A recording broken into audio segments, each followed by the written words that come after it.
Hello friends, स्वागत है आपका अपने चैनल लर्निंग आर में। मेरा नाम विशाल और आज हम बिजनेस स्टडी का introduction management and introduction start करने वाले हैं। तो चलिए शुरू करते हैं अपने टॉपिक को।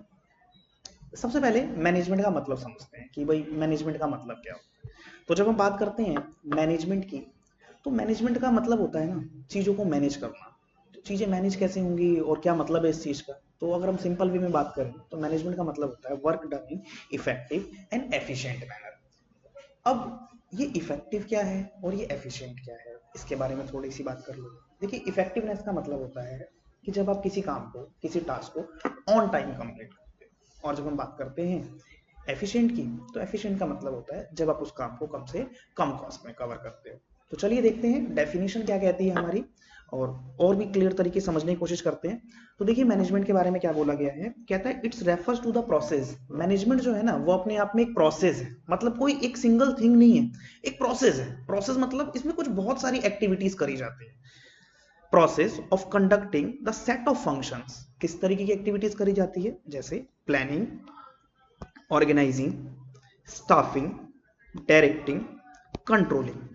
ये 5 एक्टिविटीज करी जाती है जिनको फंक्शन ऑफ मैनेजमेंट बोला जाता है। जैसे जैसे हमारा टॉपिक आगे जाएगा, इनके बारे में आगे चैप्टर बने हुए हैं तो डीपली बात करेंगे कि आखिर ये चीजें क्या होती है। To get work done efficient and effective manner, मतलब मैनेजमेंट का देखिए क्या, जैसे कि आपको बताया गया कि मैनेजमेंट का मतलब ही होता है कि मैनेजमेंट जो है वो सेट ऑफ फंक्शन है, कि मतलब कोई सिंगल थिंग नहीं है, इसमें बहुत सारी एक्टिविटीज करी जाती है with the aim of achieving work efficient and effective manner, जिसमें आपका जो टारगेट होता है वो होता है अपने टास्क को, अपने वर्क को एफिशिएंट और इफेक्टिव तरीके से कंप्लीट करना।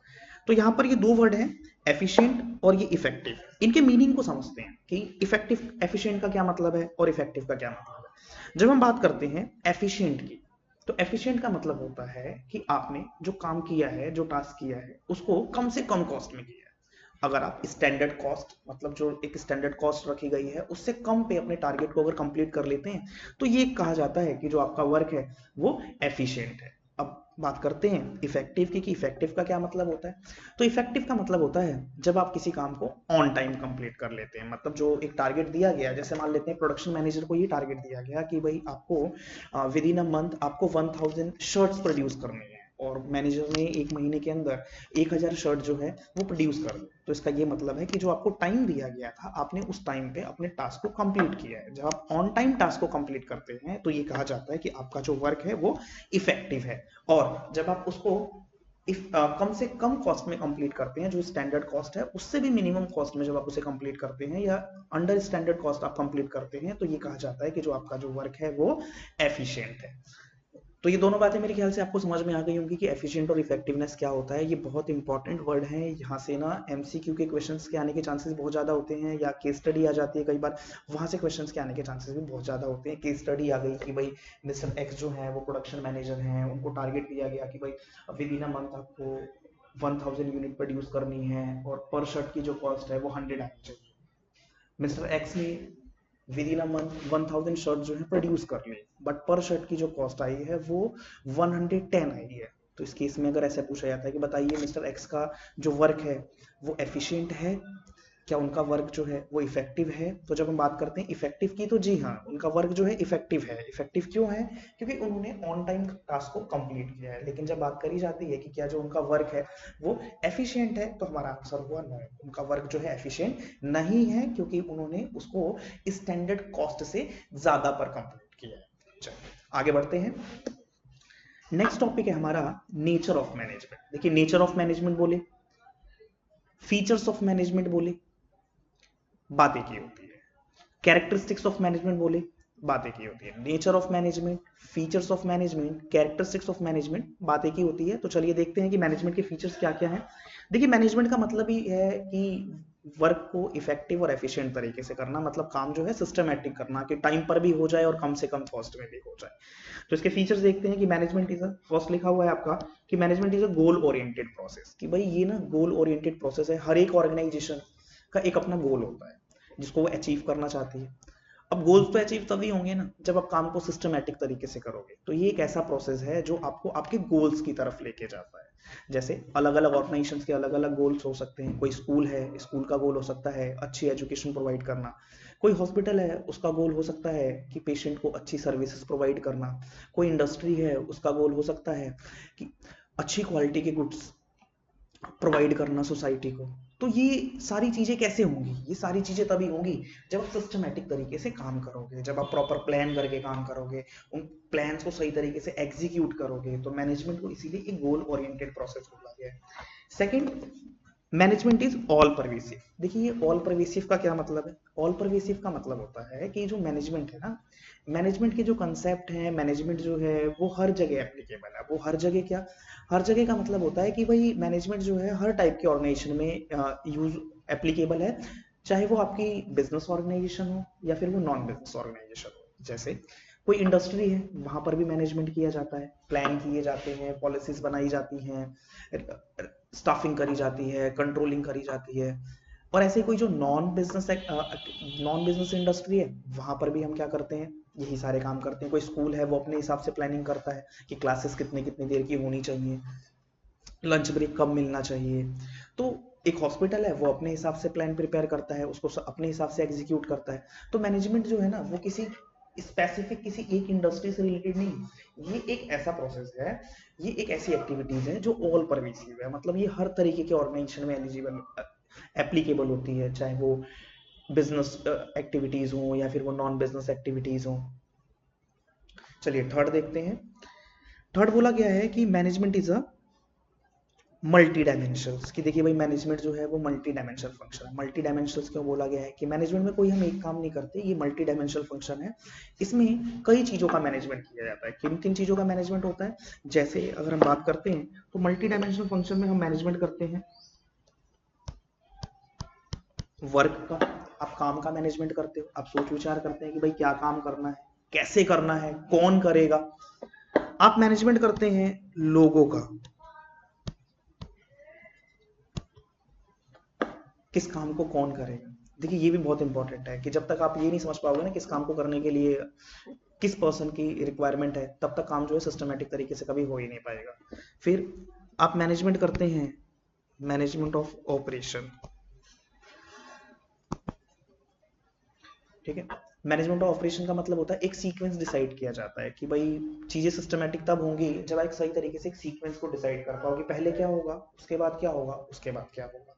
तो जब एक पूरे प्रोसेस को डिफाइन किया जाता है यहाँ पर कि फर्स्ट ये करना है, देन ये करना है, देन ये करना है। तो मैनेजमेंट को इसीलिए मल्टी डायमेंशन बोला गया है कि इसमें किसी एक चीज का मैनेजमेंट नहीं किया जाता, इसमें कई फैक्टर्स के ऊपर हम मैनेजमेंट करते हैं, चाहे वो वर्क हो, चाहे लोग हो, या फिर आपका प्रोसेस हो, ऑपरेशन हो। चलिए नेक्स्ट पर आते हैं। Management is a group activity. देखिए मैनेजमेंट को ना ग्रुप एक्टिविटी बोला गया है। ग्रुप एक्टिविटी क्यों बोला गया है? क्योंकि एक ऑर्गेनाइजेशन के अंदर वेरियस टाइप ऑफ एक्टिविटीज होती हैं। आप प्रोडक्शन भी करते हैं, आप परचेजिंग भी करते हैं, आप एडवर्टीजमेंट भी करते हैं, आप अकाउंटिंग भी करते हैं, आप फंड भी बोरो करते हैं। तो बहुत सारे काम करे जाते हैं। तो बड़ी ऑर्गेनाइजेशन जहाँ पर बहुत सारे काम करे जाते हैं, वहां पर बहुत सारे लोगों की जरूरत होती है और वो सभी मिलकर एक कॉमन ऑब्जेक्टिव के लिए काम कर रहे होते हैं। इसीलिए मैनेजमेंट को एक ग्रुप एक्टिविटी बोला गया है कि ये कोई सिंगल पर्सन एक्टिविटी नहीं है, कई सारे लोग मिलकर एक ऑर्गेनाइजेशन के लिए एक कॉमन ऑब्जेक्टिव के लिए काम कर रहे होते हैं। नेक्स्ट है हमारा management is a continuous process. देखिए ये भी मैनेजमेंट के कैरेक्टरिस्टिक्स में रखा गया है इसको। Management is a continuous process मतलब क्या है? मैनेजमेंट का जो काम है ना, ये कब तक होता रहता है? जब तक हमारी ऑर्गेनाइजेशन चलती है तब तक हम मैनेजमेंट का काम जो है वो करते रहते हैं। ये एक कॉन्टिन्यूअस प्रोसेस है। कॉन्टिन्यूअस प्रोसेस का मतलब इसे हम एक बार नहीं करते, इसे हम दो बार नहीं करते, इसे हम बार बार करते हैं। अब बार बार क्यों करते हैं भाई? जब तक ऑर्गेनाइजेशन चलती रहेगी आपको प्लान प्रिपेयर करने पड़ेंगे। एक प्लान आपने प्रिपेयर करा, एक टारगेट सेट करा, आपने उसको अचीव करा, फिर आप नए टारगेट सेट करते हो, आप उसको अचीव करते हो। तो ये जो प्रोसेस है ना, ये चलता ही रहता है। इसलिए इसको क्या बोला गया है? इसको कॉन्टिन्यूअस प्रोसेस बोला गया है। एक और characteristics, management is a dynamic function. देखिए मैनेजमेंट जो है वो एक डायनामिक फंक्शन है। डायनामिक का मतलब होता है मैनेजमेंट आपको सिखाता है कि आपको चेंज इन्वायरमेंट के साथ कैसे सर्वाइव करना है। मैनेजमेंट जो है, मैनेजमेंट के अंदर जो आप पॉलिसीज बनाते हैं, जो आप स्ट्रैटेजी बनाते हैं, जिस तरीके से आप रिसोर्सेज कलेक्ट करते हैं, तो वो मार्केट की सिचुएशन के ऊपर होता है, वो इन्वायरमेंट के ऊपर होता है। तो मैनेजमेंट को डायनामिक फंक्शन बोला गया है कि ये चेंज इन्वायरमेंट के साथ आप अपनी पॉलिसीज को भी क्या करते हो? चेंज करते हो। इसलिए मैनेजमेंट को बोला गया है कि मैनेजमेंट जो है वो एक डायनेमिक फंक्शन है जो चेंज इन्वायरमेंट के साथ अपनी स्ट्रेटेजी को भी चेंज करता है। तो ये हमारे नेचर ऑफ मैनेजमेंट का टॉपिक था, जिसमें मैनेजमेंट के फीचर्स की बात करी गई कि भाई मैनेजमेंट आखिर क्या होता है और क्या क्या फीचर्स होते हैं इसमें। नेक्स्ट टॉपिक पर आते हैं हम अपने। नेक्स्ट टॉपिक है हमारा ऑब्जेक्टिव ऑफ मैनेजमेंट, कि भाई ठीक है मैनेजमेंट जो है, अभी हमने पीछे बात करी कि भाई मैनेजमेंट का मतलब जो है वो है सिस्टमेटिक तरीके से काम को करना, कम से कम कॉस्ट में करना, टाइम पर करना। तो ऐसा अगर हम करते हैं तो इसका फायदा क्या मिलता है, भाई कोई ना कोई पर्पस तो होगा ना इस चीज का। तो उसी ऑब्जेक्टिव की बात करते हैं कि ऑब्जेक्टिव्स ऑफ मैनेजमेंट क्या क्या है। मैनेजमेंट को ऑब्जेक्टिव्स को 3 पार्ट्स में कैटेगराइज करा गया है। फर्स्ट है हमारा ऑर्गेनाइजेशनल ऑब्जेक्टिव, सेकंड है हमारा सोशल ऑब्जेक्टिव और थर्ड है हमारा पर्सनल ऑब्जेक्टिव। तो एक एक करके डिस्कस करते हैं कि ये ऑब्जेक्टिव्स क्या क्या है। सबसे फर्स्ट जो है हमारा ऑर्गेनाइजेशन ऑब्जेक्टिव। ऑर्गेनाइजेशन ऑब्जेक्टिव के अंदर कि भाई एक ऑर्गेनाइजेशन क्या चाहती है, भाई मैनेजमेंट जो करते हैं हम, मैनेजमेंट का कुछ ना कुछ पर्पस होता है ऑर्गेनाइजेशन के लिए। तो फर्स्ट जो पर्पस है वो है सर्वाइवल, कि सर्वाइवल कोई भी ऑर्गेनाइजेशन कोई भी बिजनेस जब हम स्टार्ट करते हैं तो हम ये सोचते हैं कि भाई हमें ना लंबे टाइम तक मार्केट में सर्वाइव करना है। तो लंबे टाइम तक मार्केट में कैसे सर्वाइव करेंगे अगर हमारे पास हमारी पॉलिसीज अच्छी नहीं है, हमारे पास स्ट्रैटेजी अच्छी नहीं है, तो भाई हम तो काम ही नहीं कर पाएंगे ठीक तरीके से, हम सर्वाइव ही नहीं कर पाएंगे।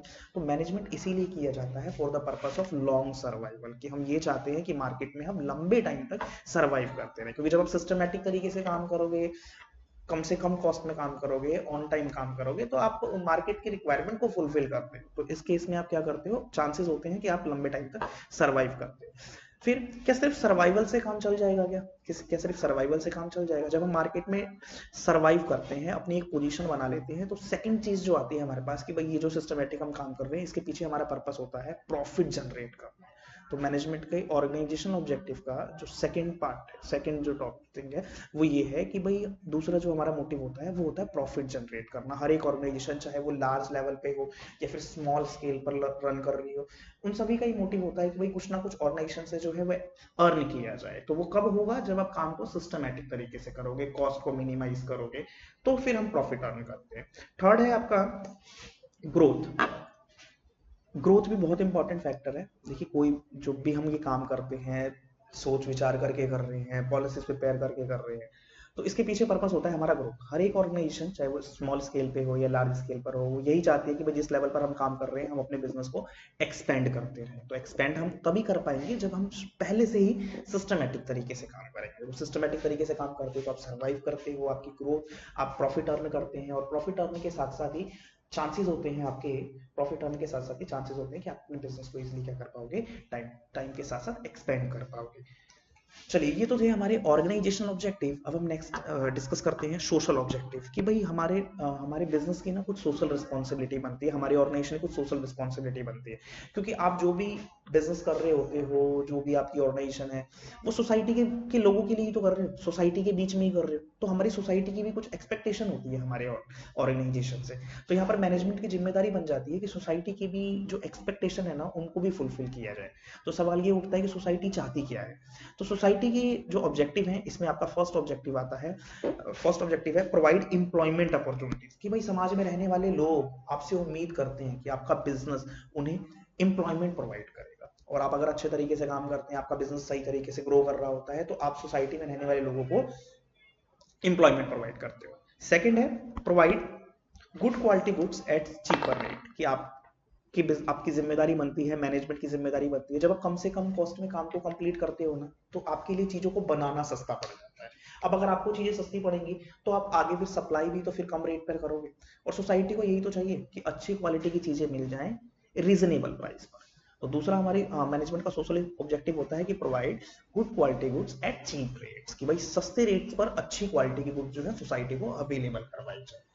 और भी इसके अंदर चीजें आ सकती हैं। सोसाइटी की उम्मीद होती है कि भाई जो आप बिजनेस कर रहे हो, आप उनको इको फ्रेंडली एनवायरनमेंट प्रोवाइड करो, कि आपका बिजनेस जो है कोई हार्मफुल इम्पैक्ट ना कर रहा हो सोसाइटी के ऊपर। तो ये कुछ हमारी सोशल रिस्पॉन्सिबिलिटीज बनती हैं टूवर्ड सोसाइटी हमारे बिजनेस की। फिर है आपका पर्सनल ऑब्जेक्टिव, कि भाई जो लोग आपके साथ काम कर रहे हैं, जो एम्प्लॉयज आपके साथ काम कर रहे हैं, जो अपना आपको टाइम दे रहे हैं, अपनी एफर्ट्स दे रहे हैं, उनकी भी कुछ उम्मीदें होती हैं हमसे। और हमारी रिस्पॉन्सिबिलिटी बनती है, हमारी मैनेजमेंट कमेटी की, हमारी ऑर्गेनाइजेशन की रिस्पॉन्सिबिलिटी बनती है कि हम उनकी उम्मीदों को भी पूरा करें। तो देखते हैं कि आखिर वो क्या चाहते हैं और मैनेजमेंट क्यों करा जाता है, मैनेजमेंट के पर्सनल ऑब्जेक्टिव क्या क्या है। तो इसमें है, फर्स्ट है आपका कॉम्पिटिटिव सैलरी। कॉम्पिटिटिव सैलरी का मतलब होता है कि भाई जो आपके एम्प्लॉयज जो आपके साथ काम कर रहे हैं उनको सबसे ज्यादा जो चीज मैटर करती है ना वो होती है सैलरी। एक इंसान हमेशा यही चाहता है कि मैं जिस हिसाब से काम कर रहा हूँ मुझे उस हिसाब से पैसा मिलना चाहिए। अगर ऑर्गेनाइजेशन इस तरीके से अगर कॉम्पिटिटिव सैलरी देती है, इतना पैसा देती है कि वो एम्प्लॉय के लिए सफिशिएंट है, वो अपनी लाइफ को इजीली सरवाइव कर पाता है, तो वो वर्क से सेटिस्फाई होगा, जॉब से सेटिस्फाई होगा। बट अगर आप कॉम्पिटिटिव सैलरी ही प्रोवाइड नहीं करोगे कि इंसान को ये लगे कि भाई काम करने के बाद भी हमें इतना नहीं मिल रहा है कि जिससे हम अपने आप को सरवाइव कर पाए, तो उस केस में हो सकता है वो आपको छोड़ के चला जाए। तो मैनेजमेंट का यहाँ पर ये ऑब्जेक्टिव बनता है कि भाई वो इस तरीके से काम किया जाए कि ऑर्गेनाइजेशन ग्रो करे और इसके साथ साथ हम एम्प्लॉयज को एक अच्छी सैलरी प्रोवाइड कर पाए उनके जॉब के अकॉर्डिंग, उनकी मेहनत के अकॉर्डिंग, जो जिससे वो इजिली उसको यूटिलाइज कर पाए और अपनी लाइफ की बेसिक चीजों को फुलफिल कर पाए। फिर सेकेंड है रिकॉग्नाइजेशन। रिकॉग्नाइजेशन का देखिए क्या मतलब होता है, इसका मतलब होता है पहचान। हर एक एम्प्लॉय ये चाहता है कि भाई मुझे पहचाना जाए, मेरी रिस्पेक्ट हो, मेरे काम की मेजरमेंट हो। किसी ने बहुत अच्छा काम करा लेकिन उसके बारे में किसी को पता ही नहीं, कोई मतलब कोई उसके बारे में कुछ पता ही नहीं, तो एम्प्लॉय का जो मोटिवेशन है ना, जो मोरल है वो डाउन हो जाएगा, वो नेक्स्ट टाइम से करेगा। रिकॉग्नाइजेशन चाहिए, हर किसी को एक पहचान चाहिए, एक रिस्पेक्ट चाहिए। एक एम्प्लॉय, अब जैसे मान लो किसी ने बहुत अच्छा काम करा, उसकी फोटो लगा दी आपने नोटिस बोर्ड पे, उसकी फोटो लगा दी नोटिस बोर्ड पे, उसको बुलाया, उसके साथ हैंडशेक किया, उसको बोला कि भाई मैनेजमेंट को काफी प्राउड फील हो रहा है आप जैसे डेडिकेटेड लोगों के साथ काम करते हुए। बाकी लोगों ने भाई तालियां बजाई उसके लिए, उसका मोरल और ज्यादा हाई हो जाएगा कि हाँ भाई मैंने जो काम करा है मुझे उसका रिवॉर्ड दिया जा रहा है, लोग मेरे बारे में बात कर रहे हैं, बाकी जो एम्प्लॉइज हैं वो भी मोटिवेटेड होंगे। तो रिकॉग्नाइजेशन मैनेजमेंट का ऑब्जेक्टिव बनता है, पर्सनल ऑब्जेक्टिव। थर्ड है आपका पर्सनल डेवलपमेंट। पर्सनल डेवलपमेंट देखिए हर एक एम्प्लॉय ये चाहता है, हर एक वर्कर ये चाहता है कि जिस लेवल पर हम काम कर रहे हैं टाइम टू टाइम हमारी ग्रोथ होनी चाहिए। तो वो ग्रोथ होगी कैसे, इसके लिए मैनेजमेंट की जिम्मेदारी बनती है कि टाइम टू टाइम ट्रेनिंग की ट्रेनिंग एंड डेवलपमेंट कुछ प्रोग्राम रखे जाए। जिससे देखिए ट्रेनिंग क्या होता है, ट्रेनिंग एक ऐसी टेक्निक है जो वर्कर्स और एम्प्लॉय की नॉलेज और स्किल को बूस्ट करती है। जैसे जैसे टाइम के साथ साथ आपकी नॉलेज और स्किल इंप्रूव होने लग जाती है तो उसके साथ साथ आपकी मार्केट वैल्यू बढ़ने लग जाती है। जैसे जैसे आपको एक्सपीरियंस होता है, आप काम को अच्छी तरीके से सीखने लग जाते हैं, तो आपकी ग्रोथ होने लग जाती है। तो मैनेजमेंट की जिम्मेदारी बनती है कि उनके पर्सनल डेवलपमेंट पे भी ध्यान दिया जाए, उनको टाइम टू टाइम ट्रेन किया जाए, उनको टाइम टू टाइम उनकी स्किल्स, उनकी नॉलेज इसको डेवलप किया जाए। तो ये मैनेजमेंट के ऑब्जेक्टिव्स थे, जिसमें 3 ऑब्जेक्टिव्स की बात करी गई, organisational objective, social objective and personal objective. चलिए अपने नेक्स्ट टॉपिक पर आते हैं। नेक्स्ट टॉपिक है हमारा इंपॉर्टेंस ऑफ मैनेजमेंट, कि भाई ये जो चीजें आप करते हो ना इसका फायदा क्या है, ऑर्गेनाइजेशन को क्या बेनिफिट हो रहा है इसका। तो इंपॉर्टेंस ऑफ मैनेजमेंट को डिस्कस करते हैं कि इंपॉर्टेंट ऑफ मैनेजमेंट क्या क्या है। तो इसमें सबसे पहले लिखा हुआ है, देखिए देखिए भाई फर्स्ट पॉइंट ही लिखा हुआ है आपका कि management helps in achieving group goals. बहुत सारे लोग मिलकर कॉमन ऑब्जेक्टिव के लिए काम कर रहे हैं, तो अगर उनके बीच में अच्छा कोऑर्डिनेशन नहीं होगा, अच्छी तरीके से आपके बीच में सही स्ट्रैटेजी नहीं होगी, सही तरीके से आप प्लान को एग्जीक्यूट नहीं कर रहे हो, प्रॉपर आपके पास स्टाफिंग नहीं है, सही लोग नहीं है, तो यहाँ पर काम जो है कभी भी ठीक तरीके से नहीं हो पाएगा। लेकिन जब आप इस तरीके से काम को करते हो, मैनेजमेंट जो है वो ग्रुप गोल पे अचीव करने में हेल्पफुल होता है, क्योंकि हर चीजें जो है सिस्टमेटिक तरीके से होती है, प्लान करके करी जाती है, कौन क्या करेगा, कब करेगा, क्यों करेगा, पहले से ही डिसाइडेड होता है। तो यहाँ पर क्या होता है कि ग्रुप गोल्स, इतने सारे लोग जो मिलके एक ऑर्गेनाइजेशन के लिए काम कर रहे हैं, एक कॉमन गोल के लिए काम कर रहे हैं, उन सबके ऑब्जेक्टिव्स को अचीव करने में मैनेजमेंट जो है वो हेल्पफुल है। सेकंड है आपका मैनेजमेंट इंक्रीजेस एफिशिएंसी, कि मैनेजमेंट जो है ना वो एफिशिएंसी को इंक्रीज करता है। एफिशिएंसी का मतलब होता है कि आपकी काम करने की एबिलिटी, मैनेजमेंट उसको इंक्रीज करता है। क्योंकि मैनेजमेंट में जैसे मैंने पहले ही बोला था कि जैसे जैसे हमारा चैप्टर आगे जाएगा बहुत सारी चीजें हमें डीपली सीखने को मिलेंगी। जैसे जब हम डेफिनेशन की बात कर रहे थे तो वहां पर बोला गया था कि management is a set of functions, कि मैनेजमेंट कोई सिंगल एक्टिविटी नहीं है, वो सेट ऑफ फंक्शंस है जिसमें कई तरीके के फंक्शंस हम परफॉर्म करते हैं। उन्हीं में से एक फंक्शन है प्लानिंग, जिसमें आप सोचते हो कि क्या करना है। एक फंक्शन है ऑर्गेनाइजिंग, जिसमें आप चीजों को ऑर्गेनाइज करते हैं, रिसोर्सेज इकट्ठा करते हैं, रिपोर्टिंग रिलेशनशिप को स्टेबलाइज करते हैं। उन्हीं में एक फंक्शन आता है स्टाफिंग। स्टाफिंग का मतलब होता है finding a perfect person to perfect place, सही इंसान को सही जॉब अपॉइंट करना। तो जब आप सही इंसान को सही जॉब अपॉइंट करते हो, जो जिस काम को कर सकता है उसको आपने वही काम दिया हुआ है, तो उस काम को करते करते ना वो उसका एक्सपर्ट हो जाता है, प्लस उस काम को वो इंजॉय करने लग जाता है। उस काम को वो इंजॉय करने लग जाता है, क्योंकि वो चीज़ उसे सही तरीके से आती है, उसी काम को वो बढ़िया तरीके से परफॉर्म करता है, तो उसका जो परफॉर्मेंस लेवल है वो इंप्रूव होता है, जो बेनिफिशियल है उस एम्प्लॉय के लिए भी और ऑर्गेनाइजेशन के लिए भी। क्योंकि यहाँ पर ऐसा नहीं किसी को कोई भी काम दे दिया, आपकी एबिलिटी के हिसाब से आपको काम दिया जाता है, और जब किसी इंसान की एबिलिटी के हिसाब से उसको काम दिया जाता है तो उस केस में उसकी जो एफिशिएंसी है, जो उसका परफॉर्मेंस लेवल है वो इंप्रूव होता है। फिर है आपका नेक्स्ट है आपका मैनेजमेंट क्रिएट्स डायनेमिक ऑर्गेनाइजेशन, की मैनेजमेंट जो है वो डायनेमिक ऑर्गेनाइजेशन क्रिएट करता है। अब यहाँ पर देखिए भाई डायनेमिक ऑर्गेनाइजेशन का क्या मतलब है। देखिए समय के साथ है ना हमें बदलते रहना चाहिए। अगर आप रिजिड हो जाओगे, चेंज नहीं होगे टाइम टू टाइम, तो बिजनेस को सरवाइव कर पाना बहुत ज्यादा मुश्किल हो जाएगा। बिजनेस में भी जो पॉलिसीज हैं वो आपको अकॉर्डिंग टू सिचुएशन जो है वो चेंज करनी पड़ती है। मैनेजमेंट आपको यही सिखाता है। मैनेजमेंट जो है वो अपने आप में एक डायनेमिक फंक्शन है, जो आपको गाइड करता है कि भाई टाइम के साथ साथ आपको अपनी पॉलिसीज जो है वो चेंज करनी है, अपनी स्ट्रेटेजी जो है वो चेंज करनी है। तो सवाल ये उठता है ये चीजें होंगी कैसे। तो ये चीजें देखिए, जब आप प्लान प्रिपेयर करते हैं, जब आप ऑर्गेनाइजिंग करते हैं, जब आप स्टाफिंग करते हैं, तो ये आप सिचुएशन के अकॉर्डिंग करते हैं। अब जैसे अभी आज से कुछ टाइम पहले देखिए, जब ये कोविड-19 बहुत ज्यादा था या लॉकडाउन लगा हुआ था, उस टाइम पर बिजनेस बिल्कुल ही डाउन हो गए थे। अब उस केस में दोबारा से मार्केट खुली, दोबारा से सब कुछ स्टार्ट हुआ, तो हमें दोबारा से अब नई स्ट्रेटेजी के साथ मार्केट में आना पड़ेगा, तभी हम मार्केट को सर्वाइव कर पाएंगे। अगर हमारी पॉलिसीज वही रिजिड पहले जैसी ही रही तो हमारे लिए नई सिचुएशन में सर्वाइव कर पाना मुश्किल हो जाएगा। तो मैनेजमेंट आपको यही सिखाता है कि आपको टाइम के साथ साथ कैसे चेंज होना है, आपको अपनी पॉलिसीज कैसे चेंज करनी है। ये एक डायनेमिक मैनेजमेंट जो है वो डायनेमिक ऑर्गेनाइजेशन क्रिएट करता है, जिसमें आपको ये सिखाया जाता है कि आपको टाइम के साथ साथ अपनी पॉलिसीज कैसे चेंज करनी है। फिर लास्ट लिखा हुआ है management helps to achieve personal objectives. अभी हमने पीछे डिस्कस किया है कि मैनेजमेंट जो है वो पर्सनल ऑब्जेक्टिव्स को भी हेल्प अचीव करने में हेल्प करता है। वो पर्सनल ऑब्जेक्टिव हो सकते हैं भाई, कॉम्पिटिटिव सैलरी हो सकती है, रिकॉग्नाइजेशन हो सकता है, पर्सनल डेवलपमेंट हो सकता है। तो ये सारी चीजें जो हैं वो एम्प्लॉयज के पर्सनल डेवलपमेंट में बहुत ज्यादा हेल्पफुल होती हैं। तो मैनेजमेंट जो है पर्सनल ऑब्जेक्टिव को भी फुलफिल करता है, जो एम्प्लॉयज में जिससे एम्प्लॉयज में वर्क सेटिस्फेक्शन आता है, वो अपने काम से सेटिस्फाई होते हैं। तो इससे उस एम्प्लॉय को भी फायदा है, ऑर्गेनाइजेशन को भी फायदा है। वर्क सेटिस्फेक्शन होगा तो काम को अच्छे तरीके से कर पाएगा, और उसके साथ साथ ऑर्गेनाइजेशन के लिए फायदा ये है कि जब वो काम को अच्छे तरीके से करेगा तो प्रोडक्शन ज्यादा होगा, तो ऑर्गेनाइजेशन के लिए बेनिफिशियल है। तो ये हमारे आज के टॉपिक थे। उम्मीद है आप लोगों को समझ आए होंगे। बाकी मिलते हैं फिर अपनी नेक्स्ट वीडियो में नए टॉपिक के साथ।